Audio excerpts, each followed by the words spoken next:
Hi, I'm Todd Winty. Oh, wait a minute, we're not plugged in. How about if I plug us in and make sure that that's picking up sound? How about that? I'm Todd Winty. This is the Daily 180, 180 seconds of motivation and inspiration intended to help you take action. This is episode 648. I am talking about another quote from Veronica Belmont. Am I saying that name correctly? Veronica Belmont. Let me get that N in there.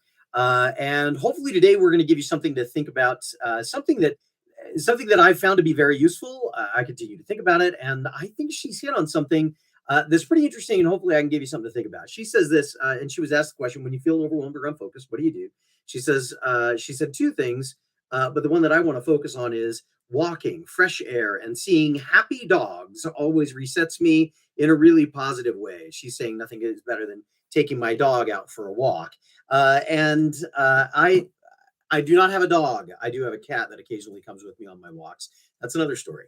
But this idea of walking, I have been kind of a, I'm not sure if snob is the right word for it.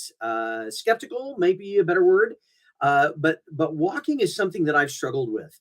And the reason that I struggle with it is because I keep thinking that I'm supposed to have something more powerful to do. Running seems to be a better thing to do because it stimulates more calories, it burns more, it brings more endorphins, it feels like exercise, but that's not what she's talking about. And I think that and I know that there are lots of studies out there that suggest that walking is really good exercise for being a human being.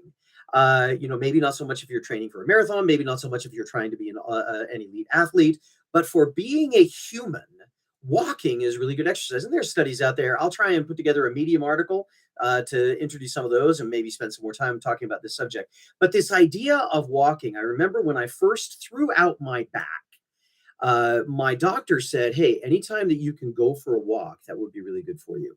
When I was diagnosed with diabetes, my doctor said, "Anytime you can go for a walk, that'll be really good for you."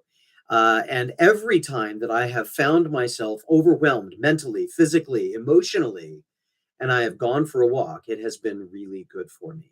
I know that it's good for my physicality, but I am amazed at how good walking, especially if you can get someplace where you are able to breathe air that has been generated by plants because of the transpiration that plants do. If you can get around nature, for some reason that seems to work really well. My takeaway for today is, hey, take a few minutes immediately after listening to this, if you can, go for a walk and just see if that doesn't help you a little bit to feel a little less stressed and a little more capable of handling what's coming in your world. Hopefully, this has been useful. If it has, hit the button to share, hit the button to subscribe, share it with as many people as you possibly can. Hit the bell to be reminded when these are coming out. As I always say, this has been the D180. My name is Todd Wenty.